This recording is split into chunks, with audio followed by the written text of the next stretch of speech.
Hello friends, today we are going to revise the iron deficiency anemia. Obviously iron deficiency anemia means the anemia which is arising due to deficiency of iron in the body. As we already know, which are the causes which can leads to deficiency of any substance. તો એક શું હોઈ શકે કે જેને લીધે વસ્તુની deficiency થાય બોડીમાં. આઈધર બોડીમાં એનો ઇન્ટેક્ટ છે એ પ્રોપર ન હોય. જો અહીંયા આયર્ન છે તો એ ફૂડમાંથી આપણને મળે, તો એની જે ન્યુટ્રિશન વેલ્યુ ફૂડની હોવી જોઈએ અથવા એમાંથી જેમાંથી આપણને આયર્ન મળતું હોય એવું ફૂડ આપણે ન લેતા હોય તો એક એને લીધે ડેફિશિયન્સી થાય. બીજું, આઈધર એની રિક્વાયરમેન્ટ કરતાં એનું યુટિલાઇઝેશન છે એ વધારે છે, કંઈક લોસ વધારે છે તો એની ડેફિશિયન્સી થઈ શકે. અને થર્ડ પોસિબિલિટી ઇઝ કે એનું એબ્ઝોર્પ્શન ન થતું હોય. આપણે ફૂડમાં તો એ વસ્તુ લેતા હોય પણ એમાંથી જે એનું એબ્ઝોર્પ્શન થવું જોઈએ, ફૂડમાંથી આયર્ન એબ્ઝોર્બ થવું જોઈએ ઇન્ટેસ્ટાઇનમાં, એ એબ્ઝોર્પ્શન ન થતું હોય. તો these are the main 3 possibilities which can cause iron deficiency anemia. Around 30% of total world population is anemic. So out of every 10 person, 3 are anemic. 10માંથી 3 વ્યક્તિને એનિમિયા છે. And half of these anemic person are iron deficiency because of iron deficiency. Total 10માંથી 3 જણાને anaemia છે અને એમાંથી 1.5 વ્યક્તિ iron deficiency એનિમિયાનું cause હોઈ શકે કે જેનાથી એને તકલીફ થતી હોય. બરાબર. So iron deficiency is the commonest nutritional deficiency disorder throughout the world. જે પોપ્યુલેશન છે એમાં મેક્સિમમ જે થતી હોય ન્યુટ્રિશનલ ડેફિશિયન્સી, તો એમાંનું ફર્સ્ટ નંબરનું છે iron deficiency. And it is more prevalent in the developing countries. તો ઇન્ડિયા છે, આપણે ડેવલપિંગ કન્ટ્રીઝમાં આવીએ તો આપણે ત્યાં તો જે એની પોસિબિલિટીઝ છે એના કરતાંય વધારે હોય. તો 100માંથી 15ની બદલે 20-25 માણસોને આયર્ન ડેફિશિયન્સી એનિમિયા હોઈ શકે. તો આપણા માટેનું આ મોસ્ટ કોમન ડિસઓર્ડર છે કે રોજ આપણે મિનિમમ માની લો કે 20-30 પેશન્ટ આપણે ઓપીડીમાં જોતા હોઈએ તો એમાંથી 30% એનિમિયાના પેશન્ટ હશે. ખાલી વર્લ્ડનો જે રેશિયો છે એ પ્રમાણે, પણ આપણે ડેવલપિંગ કન્ટ્રીઝમાં તો એનાથી વધારે હશે. તો મિનિમમ જે 20 પેશન્ટ આપણે ગણીએ એટલીસ્ટ, તો એમાંથી દરેકમાંથી 3 કરતાં વધારે પેશન્ટ આયર્ન ડેફિશિયન્સી એનિમિયાના હોય. બરાબર. તો iron deficiency occurs when iron losses or physiological requirements are more than the absorption.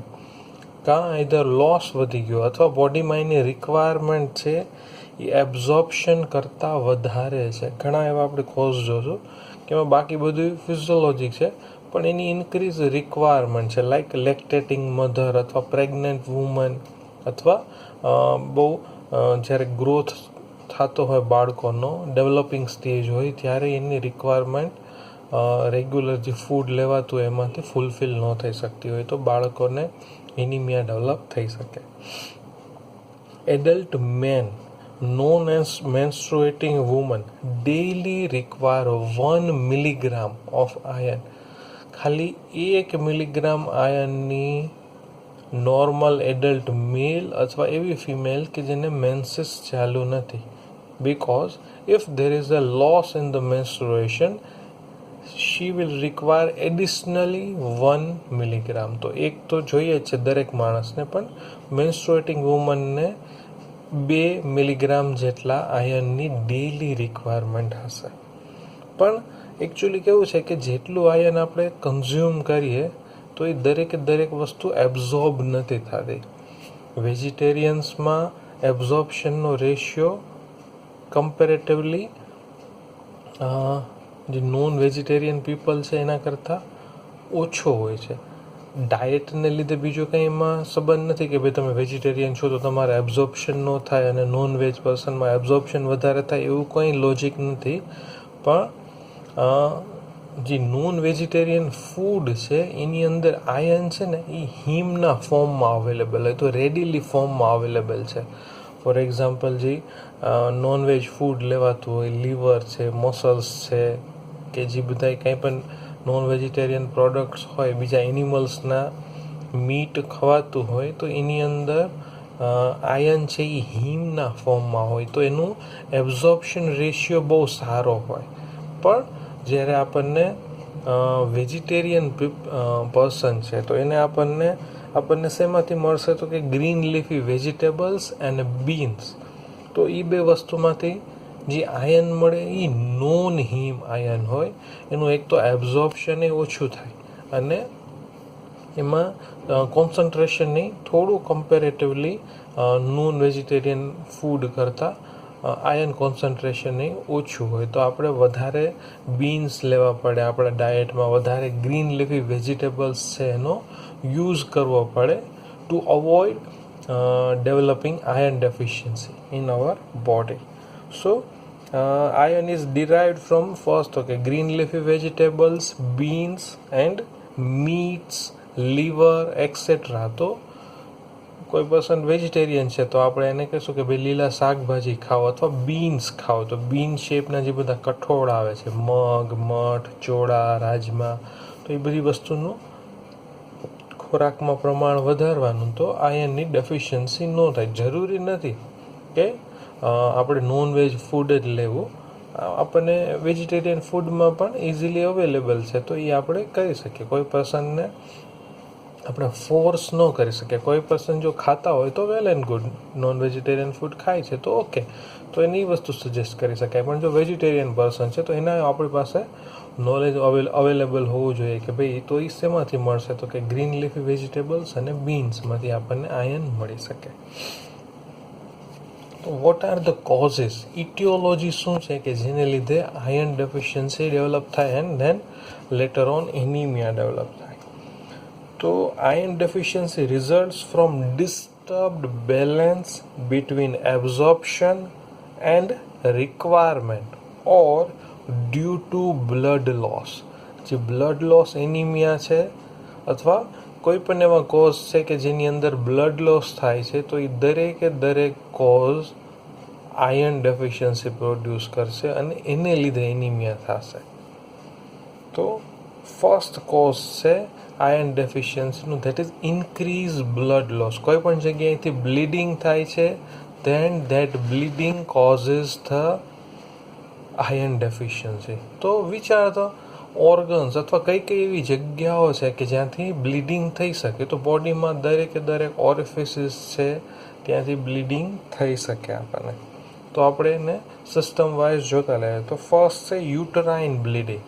તો એમાં ફર્સ્ટ છે કે ભાઈ એક્સેસિવ મેન્સ્ટ્રુએશન છે, મેન્સ્ટ્રુઅલ ઇરેગ્યુલારિટી હોય, મેનોરેજિયા, મેટ્રોરેજિયા, તો એ બધા કોઝિસ છે કે જેમાંથી બ્લીડિંગ થઈ શકે. તો that is excessive menstruation in reproductive years. તો એમાંય બ્લડ લોસ વધારે થાય અને આયર્ન ડેફિશિયન્સી ડેવલપ થાય. Another thing is repeated miscarriage. કોઈ ફિમેલ્સ છે પ્રેગ્નન્ટ હોય અને મિસકેરેજ થાય, એબોર્શન થઈ જાય, કંઈ પણ બીમારી હોય કે બીજા કોઈ પણ કારણ, અથવા ઘણી વખત ઇન્ડ્યુસ હોય કે ભાઈ બાળક રાખવું નથી અને એબોર્ટ કરવામાં આવે, તો that abortion causes lot of bleeding. બહુ લાંબો ટાઈમ સુધી બ્લીડિંગ ચાલુ રહે. તો અને જો એ રિપીટેડલી થાય, એક કરતાં વધારે વખત એવા એબોર્શન થાય, મિસકેરેજીસ થાય, તો એનિમિયા બહુ રેપિડલી ડેવલપ થાય. કારણ કે એ જે બ્લીડિંગ થાય એ ઘણા દિવસો સુધી ચાલુ રહે, ઘણી વખત મહિનો, 1.5 મહિના સુધી આફ્ટર મિસકેરેજ બ્લીડિંગ ચાલુ રહેતું હોય. તો it can cause the iron deficiency. Another thing is onset of menarche. જ્યારે મેન્સીસ સ્ટાર્ટ થાય તો ત્યાં સુધી બોડીને એની હેબિટ નહોતી બ્લડ લોસની. તો અચાનક જ્યારે બ્લડ લોસ ચાલુ થશે તો એક તો એડજસ્ટમેન્ટમાં બોડીને ટાઈમ લાગશે, સાથે ઇનિશિયલી જ્યારે મેન્સીસ અપિયર થાય તો બહુ ઇરેગ્યુલારિટી હોય, એના સાયકલ છે એ શેડ્યુલમાં ન ચાલતું હોય, તો એને લીધે બ્લડ લોસ વધારે થવાની પોસિબિલિટી રહે. અને last one is post menopausal uterine bleeding. Menopause થઈ ગયું તો બોડીને હવે બ્લડ લોસની ટેવ નથી, આદત નથી, એનું જે એડજસ્ટમેન્ટ હતું એ હવે જરૂર નથી, પણ યુટરાઇન બ્લીડિંગ પોસ્ટ મેનોપોઝલ વુમનમાં ચાલુ થાય તો again that bleeding can cause the anemia. Next is gastrointestinal. તો જીઆઈટીમાં કોઈ જગ્યાએ બ્લીડિંગ થાય તો એવા કયા કયા કોઝિસ હોઈ શકે? તો કે first is peptic ulcer, next is haemorrhoids, piles હોય, બ્લીડિંગ થતું હોય, બરાબર, હુકવોર્મ ઇન્ફેસ્ટેશન હોય, પછી સ્ટમક અથવા બોવેલ છે એની અંદર કેન્સર હોય, ઇસોફેજિયલ વરાઇસિસ હોય, જે ઇસોફેગસ છે એનો લોઅર પાર્ટ છે નિયર ધ સ્ટમક, એમાં ઘણી વખત વેરિકોસિટી જોવા મળે, વેઇન્સ છે એની ડાયલેટ થઈ ગઈ હોય, એન્ડ દેટ ડાયલેટેડ વેઇનમાંથી જે ફૂડનું રિગર્જિટેશન થતું હોય તો હાઇપર એસિડિટી થતી હોય તો એને લીધે એમાંથી બ્લીડિંગ ને એવું બધું થઈ શકે. તો that can go unnoticed for the long time and can cause the iron deficiency. Next is hiatus hernia, ulcerative colitis. તો એવા ઘણા બધા કોઝ છે જીઆઈટીમાં કે જેમાં બ્લીડિંગ થતું હોય, અને એવું નથી કે એકાદ એપિસોડ થયો અને સીધું આયર્ન ડેફિશિયન્સી એનિમિયા થઈ જશે, પણ આ બધી વસ્તુ છે કે લાંબો ટાઈમ છે. ફોર એક્ઝામ્પલ પેપ્ટિક અલ્સર છે તો વર્ષો સુધી માણસને હેરાન કરવાનું, પાઇલ્સ છે તો પાઇલ્સ એ લાંબો ટાઈમ સુધી troublesome રહે લોકોને. તો these are the causes which can cause the iron deficiency anemia. Next is renal tract. તો હિમેચ્યુરિયા છે, હિમોગ્લોબિનુરિયા છે, તો these are the causes કે એમાં કિડની રિજનમાંથી અથવા યુરેથ્રામાંથી ક્યાંકથી બ્લડ લોસ થાય છે. Next is nose. તો આપણને રિપીટેડલી એપિસ્ટેક્સિસ થતી હોય, નાકોડી વારંવાર ફૂટતી હોય, એકાદ વખત થાય તો પણ ન થાય, પણ ઘણા લોકોને એવી ટેન્ડન્સી હોય કે વધારે તડકામાં જાય તોય થાય, ઘણી વખત લોકો કે ઇમોશન ફેક્ટર હોય તોય બ્લીડિંગ થતું હોય. તો these are the causes. And next is હિમોપ્ટાઇસિસ.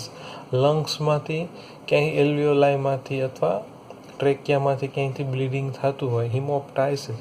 તો ધીઝ આર ધ કોઝિસ કે એમાં મેઇન કોઝ છે બ્લડ લોસ, અને એને લીધે આયર્ન ડેફિશિયન્સી થાય.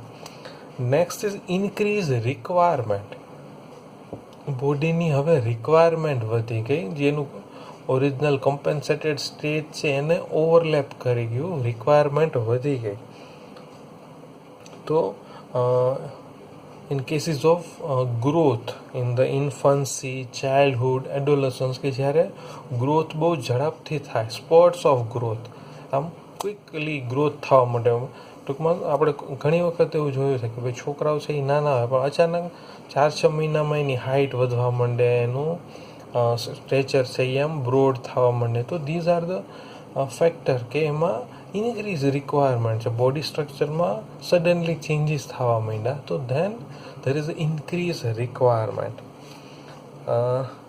Next is pre maturity. ઘણી વખત બાળક છે એ અધૂરા મહિને જન્મી જાય, કે ભાઈ 9 મહિના પછી જે ડિલિવરી થવી જોઈએ કે ભાઈ ત્યાં સુધીમાં પ્રોપર ડેવલપમેન્ટ થઈ ગયું હોય, પણ બાળક જો પ્રી મેચ્યોર જન્મે તો એને પછી ઘણું બધું કોપઅપ કરવાનું હોય, તો ત્યારે ઇન્ક્રીઝ રિક્વાયરમેન્ટ હોય. Next is pregnancy and lactation. તો ફિમેલ છે એ જ્યારે પ્રેગ્નન્ટ હોય અથવા જ્યારે બેબીને ફીડ કરાવતા હોય, લેક્ટેશન ચાલુ હોય, તો ત્યારે એની પોતાની રિક્વાયરમેન્ટની સાથે બાળક જે ડેવલપ થાય છે અથવા જેને ફીડ કરાવે છે એની રિક્વાયરમેન્ટ એ ફૂલફિલ કરવાની છે. તો એ વસ્તુ એમાં હોઈ શકે. બીજું એક વસ્તુ કે જે ગ્રોથ થતું હોય ને ત્યારે એક મેઇન કોઝ છે, આપણે ત્યાં મિલ્ક બહુ કન્ઝ્યુમ કરવામાં આવે, કે નાના બાળકો હોય, ઘણા બાળકો એવા હોય કે ખાલી દૂધ ઉપર જ રહેતા હોય, ફીડિંગ તો બંધ થઈ ગયું હોય પણ બોટલમાં દૂધ પીતા હોય અથવા ગ્લાસ ભરીને દૂધ પીતા રહેતા હોય, સવાર બપોર સાંજ રાત. ઘણી વખત એવું હોય કે બાળક દૂધ એના ફૂડનો મેઇન કન્ટેન્ટ છે ને દૂધ હોય, બીજી બધી વસ્તુ જે ખાવી જોઈએ એ ન ખવાતી હોય, તો એમાં તો બીજો શું એમાં કંઈ પ્રોબ્લેમ છે આપણને? પણ પ્રોબ્લેમ એ છે કે એની ન્યુટ્રિશનલ રિક્વાયરમેન્ટ ફૂલફિલ ન થાય. બીજું, આયર્ન એબ્ઝોર્પ્શન છે એ મિલ્કને લીધે ઓછું થાય કમ્પેરેટિવલી. જે ફૂડમાં તમારું મિલ્કનું કોન્સન્ટ્રેશન ઓછું રહેતું હોય તો આયર્ન સારી રીતે એબ્ઝોર્બ થઈ શકે. તો બાળકો જ્યારે વધારે દૂધ પીતા હોય તો એક તો એની ઇન્ક્રીઝ રિક્વાયરમેન્ટ એ છે, બીજું એનો ખાવા પીવાના ધાંધ્યા હોય, કારણ કે દૂધ વધારે પીવાતું હોય તો બીજું બધું ખવાઈ ન શકાતું હોય, ગ્રીન લીફી વેજીટેબલ્સ ન ખાતા હોય, બીન્સના બધા જે કઠોળ છે એ ન ખાતા હોય. તો એક કારણ એ છે, એક ઇન્ક્રીઝ રિક્વાયરમેન્ટ હોય અને બીજું દૂધ વધારે લેવાતું હોય એટલે આયર્ન એબ્ઝોર્બ ન થાય. તો આપણે ત્યાં નાના બાળકોમાં આયર્ન ડેફિશિયન્સી બહુ વધારે જોવા મળે because of milk. Next is inadequate dietary content. તો ડાયટમાં પ્રોપર પ્રમાણમાં લેવામાં ન આવતું હોય, જે એવા સબસ્ટન્સ ન લેવામાં આવતો હોય કે જેમાંથી આપણને આયર્ન મળી શકે. તો ફર્સ્ટ છે પુઅર ઇકોનોમિક સ્ટેટસ, કે માણસની હાલત જ ખરાબ હોય કે એને પોસાતું જ ન હોય એનું જે બધા ગ્રીન લીફી વેજીટેબલ્સ ને કઠોળ ને ખાવા પોસાતા જ ન હોય તો એવી હાલતમાં એ લઈ નહીં શકે. સેકન્ડ, એનોરેક્સિયા, એને ભૂખ બરોબર ન લાગતી હોય. Third one is elderly people, બહુ મોટી ઉંમરના લોકો હોય તો એક તો આઈધર એના દાંત ન હોય, પુઅર ડેન્ચર હોય, ઘણી વખત એને ડિપ્રેશનમાં રહેતા હોય, ખાવા પીવાનું મન ન થતું હોય, તો ઘણી વખત ફાઇનાન્શિયલ સ્ટ્રેઇન હોય, કોઈ કેર કરવાવાળું ન હોય. તો દેર આર મેની ફેક્ટર્સ કે આ બધા કારણો એવા છે કે ભાઈ માણસને ખાવું પીવું તો છે પણ એ ખાઈ નથી શકતા, બરાબર. Fourth main cause is decrease absorption. ફૂડમાં પ્રોપર પ્રમાણમાં લેવામાં આવે છે પણ એબ્ઝોર્બ નથી થઈ શકતું. તો એમાં ફર્સ્ટ છે પાર્શિયલ ઓર ટોટલ ગેસ્ટ્રેક્ટોમી, સ્ટમકનું રિમૂવલ કરી નાખ્યું હોય તો પછી એબ્ઝોર્પ્શનમાં ઇસ્યુ થાય, બરાબર. નેક્સ્ટ એક્લોરહાઇડ્રિયા, કે ભાઈ હાઇડ્રોક્લોરિક એસિડ છે એ ફોર્મ ન થતું હોય સ્ટમકમાંથી, then it can also cause decrease absorption અથવા intestinal mal absorption, ઇન્ટેસ્ટાઇનમાંથી એબ્ઝોર્પ્શન ન થતું હોય. તો આ બધા એના કોઝિસ થયા. તો પેશન્ટમાં શું જોવા મળશે? What are the clinical symptoms? તો એક છે કે એ આઈધર આપણને બાળકોમાં વધારે જોવા મળશે iron deficiency anaemia. Next main patients are females of menstruating age group, કે 20 to 45નું એજ ગ્રુપ છે એમાંથી ફિમેલ્સ છે એ વધારે અફેક્ટેડ થતી હોય. પ્રીમેચ્યોર ઇન્ફન્ટ્સ જે આગળ વાત કરી તો એમાં એ વધારે જોવા મળે. તો એમાં મેઇનલી બે ટાઈપના સિમ્ટમ્સ જોવા મળશે. એક છે ઇનિમિયાના જનરલ સિમ્ટમ્સ, જે આપણે લાસ્ટ લેક્ચરમાં જોયા હતા કે ભાઈ વીકનેસ, પેલર, ફટીગ, ડિઝનિયા ઓન એક્ઝર્શન, ટેકીકાર્ડિયા, ટેકિપનિયા, પાલ્પિટેશન, એ બધા એન્જાઇના પેક્ટોરિસ, એ બધા જનરલ જે એનિમિયાના સિમ્ટમ્સ છે એ તો બધા જોવા જ મળશે. પણ સાથે સાથે ધેર આર ફ્યુ સિમ્ટમ્સ એક બીજું એક જોવા મળે છે કે that is craving for indigestible things, કે આપણને પચે નહીં એવી વસ્તુ ખાવાનું મન થાય. દેટ ઇઝ ઘણા આપણે પર્સનમાં સાંભળ્યું હોય કે ચોક, ધૂળ, માટી, એ બધી વસ્તુ ખાવાનું પર્સનને ક્રેવિંગ. ઘણા લોકો બેઠા બેઠા દિવાલમાંથી કલર ઉખેડીને ખાતા હોય. તો ધીઝ આર ધ થિંગ્સ કે એ ખાવાની વસ્તુ નથી, ઇનડાયજેસ્ટિબલ થિંગ્સ છે, પણ આયર્ન ડેફિશિયન્સીના પેશન્ટમાં એનું ક્રેવિંગ જોવા મળે. પણ એક બહુ કોમનલી જોવા મળતા એપિથેલિયલ ચેન્જીસ છે કે જે આયર્ન ડેફિશિયન્સી એનિમિયામાં જોવા મળે. તો that is a spoon shape nails, જે આપણા નેલ્સ છે એ કોનવેક્સ છે, એની બદલે કોનકેવ થઈ જાય. સ્પૂન કેવી હોય કે એમાં પાણી ભરી શકીએ, તો આપણા નેલ્સ છે એ કોનકેવ થઈ ગયા હોય, એને કહેવાય કોઇલોનેકિયા. અનધર ઇઝ એટ્રોફિક ગ્લોસાઇટિસ, જે ટંગ છે એ એટ્રોફાઈડ થઈ ગયું હોય, બાલ્ડ ટંગ થઈ ગઈ હોય, રેડ થઈ ગઈ હોય અને કંઈ ખાઈ પીએ તો તમતમાટી થાય. Next is angular stomatitis. આ જે કોર્નર ઓફ માઉથ છે એમાં ટૂંકમાં સોરનેસ આવી જાય, ત્યાં બળતરા થાય, ઘણી વખત એમાં રેસિસ જેવું ફીલ થાય. Another thing is ડિસ્ફીજિયા.